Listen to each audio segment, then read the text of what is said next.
Hi, I'm Alice, your friendly neighborhood fabric ninja, and today we're going to learn about cut on the fold. It confuses a lot of people. Don't be embarrassed. Let's just learn how to do this right. If you're new to my channel, make sure you subscribe and press the bell below to make sure you get notifications every time I upload a video. Let's do this. Hi! Here I have two pattern pieces. One of them is cut on the fold, and one of them is flat. These patterns make the exact same pattern, actually. It can look two different ways and still make the same thing. So let's talk about cut on the fold and how to do it. First, let's look at this pattern piece because this seems a little bit more comfortable. We have a big rectangle here, and this is actually for making wide strap suck pads. And here in the middle, we have a line with arrows on it. These are our grain lines. So the up and down of the fabric is going to follow those lines.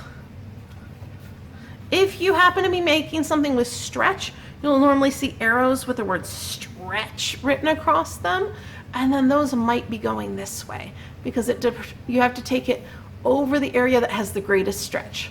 But let's stay with wovens for right now. We don't want to confuse everyone. So these go on your grain line, which is up and down. And here we cut for a pair, 2 outside, 2 lining, and 1 absorbent. So when you're cutting them flat like this, you cut 2 of these for outside, 2 of these for lining, and 1 for absorbent. Okay, that makes sense. Now let's go to cut on the fold. It's the same pattern. So when you lay out your fabric is actually folded. Here's our fabric. Now this would be a very big piece if you were cutting it out. I just already have cut it. And you fold the fabric,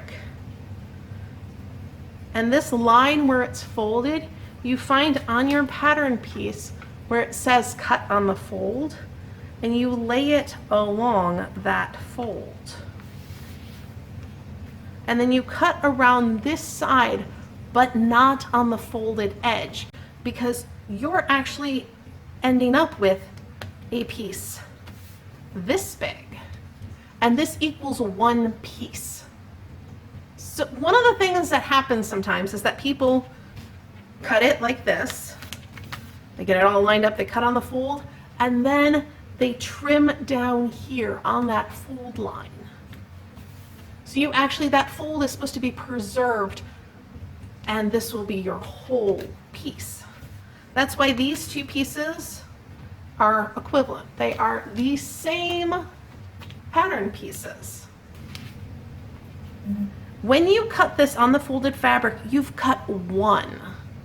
Even though you have 2 layers of fabric here, you've only cut 1 of them because it's cut folded and equals 1.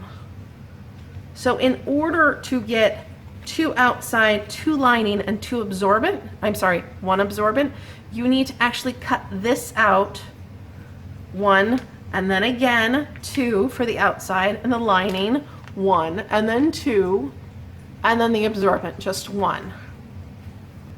One of the benefits of having the larger patterns is that you can actually just have your fabric double layered, so you can cut out 2 at the same time. But one of the advantages of using this is particularly important with big patterns. That's a lot of paper and tissue paper, or when you're taping your pattern pieces together. Who wants to tape together like twice as many pieces of paper as they need to? Cutting on the fold can save you a lot of time taping and cutting. It also helps you make sure that your sides are the same, because when you cut them at the same time, they're going to be the same no matter what.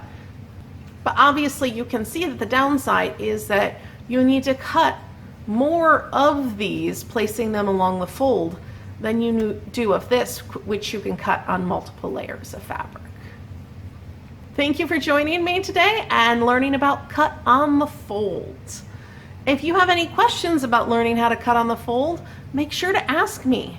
And is there anything else that you get confused with? Let me know. I am here to help you. If you're new to my channel, make sure you subscribe and hit the bell button below. Thank you for joining me. Bye.